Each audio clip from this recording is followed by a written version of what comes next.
Hi there, it's Ed here from Speak English with Ed, and welcome. Here on this channel we try and help you to understand everything that you need to know if you're trying to pass the SELT English Speaking Tests or exams, whatever you want to call them. Now today we're going to talk about singular verbs. Now in your exam you are required to speak in basic English.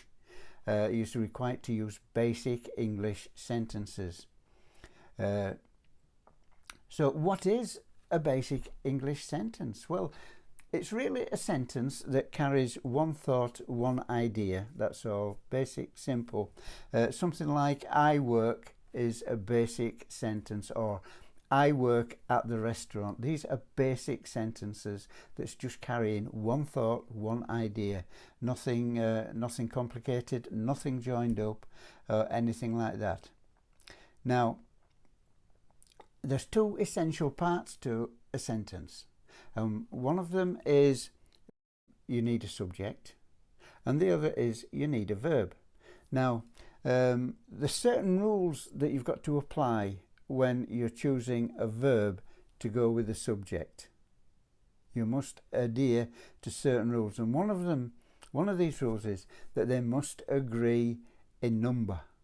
So let me explain. A subject that we're talking about, when we talk about a subject, we're meaning a pronoun, which is going to be something like I, you, he, she, it, we, or they, or it's going to be the name of the object that you're actually talking about.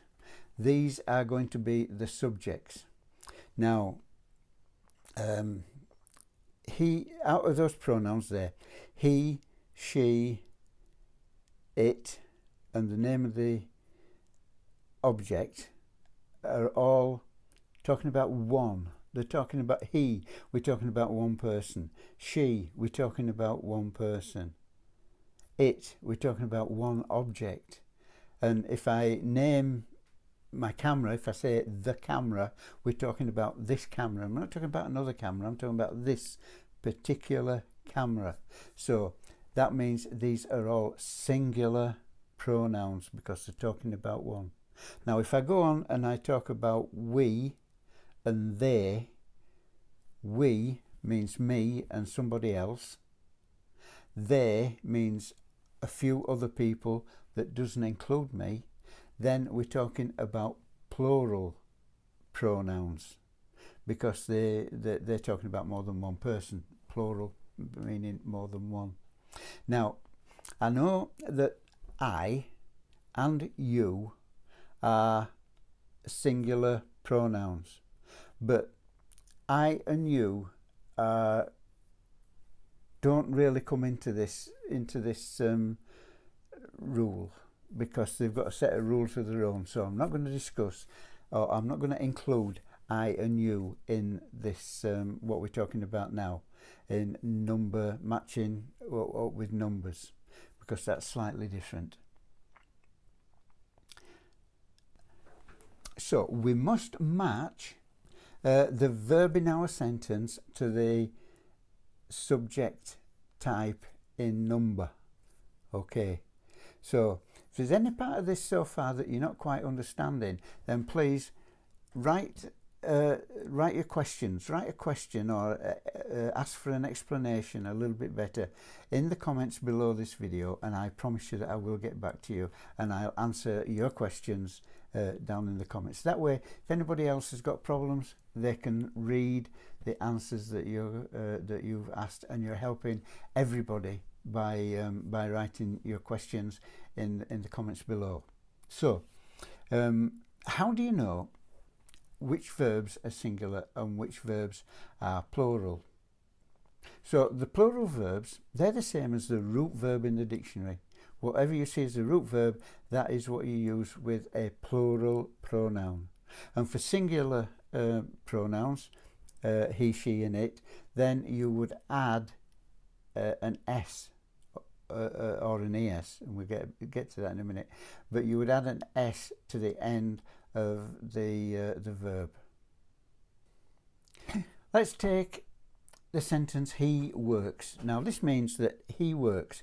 He is a single person, so it's a singular subject, and works is a singular verb because it's got an s added onto the end. Work is the verb. To work is the verb, so you add an s and turn it into works. He works. And this applies to all singular subjects. It applies to she works, and it works. The camera works. It all adds together and builds up with round the rule. They all fit round the rule for single pronouns, single verbs. So if we use we work, then you're using a plural subject and a plural verb, so that's matching the rule.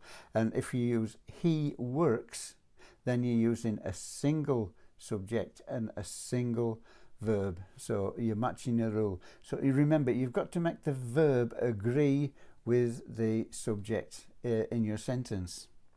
It won't make sense if you don't.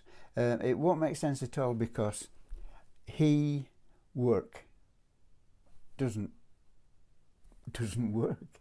It doesn't match. It isn't right. It doesn't make sense. It doesn't make sense. And they works, it doesn't make sense at all. You've got to match numbers together.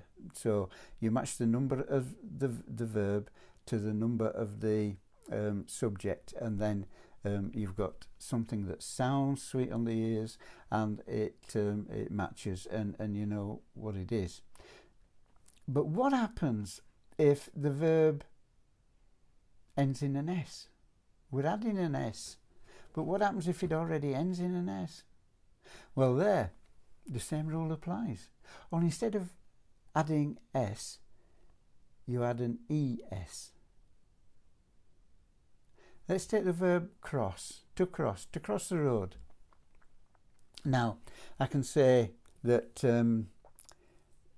they, plural, they cross, plural, straight root verb.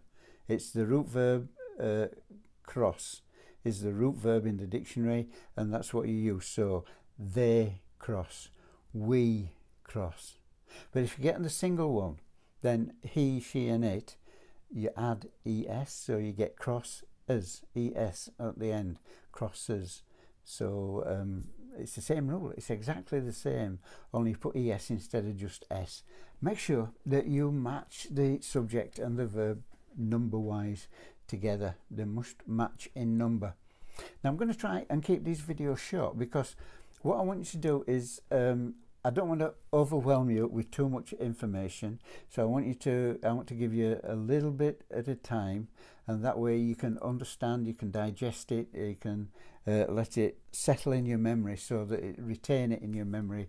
And my advice here is for you to watch these videos 2 or 3 or 4 times, and that way every time you watch it you'll remember a little bit more, and you'll start to recognize what's coming. You'll think, oh well, he's going to say so and so next, and that will be how come you start, when you start to remember, and it starts to become natural. Then once you remember it and you start to hear it regular, and then you start to use it regular, then that becomes natural for your speech. So go back over them, say it 3 or 4 times if you possibly can. It would be a lot better for you. So basically, if you've got any benefit from this video, let me just ask you, please give it a thumbs up, and if you hit the subscribe button and ring the bell, that way YouTube will notify you when we release new videos, and you'll keep up to date with what we're putting out. So one more thing, if you just click the link, the first link below this video, then we can send you a downloadable workbook that will help you with the simple present tense and everything that we've been talking about today. It will explain all what we've been doing today. First link below this video. So until next time, I'd like to say keep learning and practice, practice, practice, and I'll see you in the next video. Bye.